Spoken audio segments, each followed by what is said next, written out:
पूना गाडगे आणि सन्स प्रस्तुत ग्लॅमर गाथा.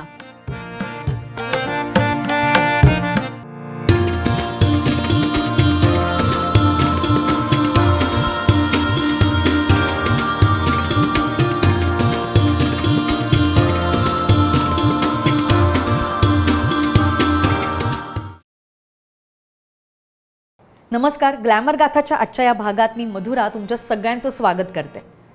तुम्हाला माहिती आहे का, एका भारतीय गायकाची काही लोकांनी ट्रेनमधून प्रवास करत असताना भेट घेतली आणि त्यांच्या सुनियोजित कार्यक्रमांच्या यादीत आणखीन एक कार्यक्रम करायला त्यांना भाग पाडलं. या गायकाचा सुद्धा मोठेपणा होता की चाहत्यांच्या प्रेमासाठी त्याने हा कार्यक्रम ऐत्या वेळी सुद्धा सादर केला. हा किस्सा आहे ज्येष्ठ गायक तलत महमूद यांचा. झालं असं की टांझानिया देशातील दार एस सलाम या शहरात जात असताना तलत साहेबांची ट्रेन मांझा या शहराजवळ थांबवण्यात आली. चाहत्यांनी ट्रेनमधील त्यांच्या कंपार्टमेंटमध्ये गर्दी केली आणि ते विचारायला लागले की आमच्या शहरात तुम्ही कार्यक्रम का करत नाही.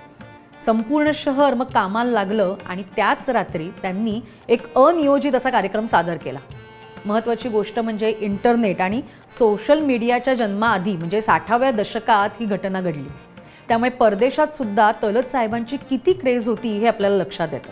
24 फेब्रुवारी 1924 रोजी उत्तर प्रदेशातील लखनौ इथे तलत महमूद यांचा जन्म झाला. अगदी लहान वयातच त्यांना संगीताची गोडी लागली होती, पण त्यांच्या बाबांना मात्र ही गोष्ट काही मान्य नव्हती. शालेय शिक्षण पूर्ण केल्यावर लखनौमधील मारिस म्युझिक कॉलेजमध्ये त्यांनी काही काळ शास्त्रीय संगीताचं शिक्षण पंडित SCR भट यांच्याकडे घेतलं. वयाच्या अवघ्या 16व्या वर्षी ऑल इंडिया रेडिओ लखनौवर त्यांनी गझल सादर करायला सुरुवात केली. लवकरच त्यांच्या मखमली आवाजाची चर्चा सगळीकडे व्हायला लागली.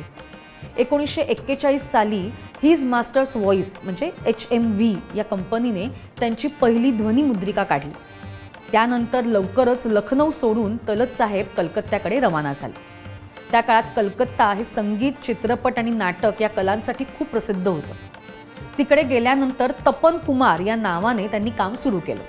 कलकत्त्याला गेल्यावर त्यांनी काही बंगाली गाणी सुद्धा गायली आणि ती सुद्धा फार लोकप्रिय ठरली. 1944 साली संगीतकार कमल दास गुप्ता आणि गीतकार सय्यद फैयाज हाशमी यांच्या तस्वीर तेरी या गाण्याने तलत यांना संपूर्ण भारतात ओळख निर्माण करून दिली. गायक म्हणून त्यांचा प्रवास सुरू असतानाच अभिनयाची संधी त्यांना कलकत्त्यामध्ये मिळाली. 1945 साली प्रदर्शित झालेल्या राजलक्ष्मी या चित्रपटातून तलत महमूद यांनी अभिनयाच्या क्षेत्रात पदार्पण केलं. आणखीन काही चित्रपट आणि गाणी गायल्यावर 1949 साली तलत महमूद यांनी मुंबईची वाट धरली. मुंबईमध्ये आल्यावर 1950 साली प्रदर्शित झालेल्या आरजू चित्रपटातील ए दिल मुझे हे गाणं तलत साहेबांनी गायलं आणि हिंदी चित्रपट संगीतातील त्यांचा प्रवास खऱ्या अर्थाने सुरू झाला. यानंतर जलते है जिसके लिए, जाए तो जाए कहाँ, ए मेरे दिल कहीं और चल, तस्वीर बनाता हूँ, जिंदगी देने वाले सुन, शाम ए गम की कसम, फिर वही शाम वही गम, इतना ना मुझसे तू प्यार बढ़ा, सीने में सुलगते हे अरमान, मिलते ही आंखें दिल हुआ दीवाना, हसले आधी कुणी जेव्हा तुला मी पाहिले, यश हे अमृत झाले अशी त्यांनी गायलेली काही गाणी अजूनही लोकप्रिय आहेत. मदन मोहन, SD बर्मन, शंकर जयकिशन अशा दिग्गज संगीतकारांबरोबर आणि लता मंगेशकर, आशा भोसले, गीता दत्त अशा नावाजलेल्या गायिकांबरोबर तलत साहेबांनी काम केलं. मुंबईमध्ये आल्यावर गाण्याबरोबरच अभिनेता म्हणून सुद्धा त्यांचं काम सुरूच होतं. आराम, ठोकर, दिले नादान, रफ्तार, मालिक अशा जवळपास 15 चित्रपटांमध्ये त्यांनी काम केलं. पण गाणं आणि अभिनय या दोन्हीमुळे त्यांची खूप ओढाताण व्हायची. त्यामुळे 60व्या शतकात त्यांनी अभिनयाला पूर्णपणे विराम दिला आणि गाण्याकडे लक्ष केंद्रित केलं. आपल्या 4 दशकांच्या कारकिर्दीत तलत साहेबांनी 700 पेक्षा जास्त गाणी गायली आहेत. मराठी, बंगाली, हिंदी, पंजाबी, मल्याळम, तेलुगू अशा विविध 12 भाषांमध्ये ती गायलीत. 50-60च्या दशकामध्ये तलत महमूद यांनी अमेरिका, इंग्लंड, वेस्ट इंडिज अशा अनेक देशांमध्ये असंख्य कार्यक्रम केले.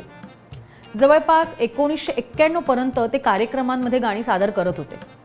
एकदा नेपाळमधल्या काठमांडू इथे ते गाणं सादर करणार होते आणि त्या कार्यक्रमाला नेपाळचे तत्कालीन महाराज बिरेंद्र राजे सुद्धा आले होते.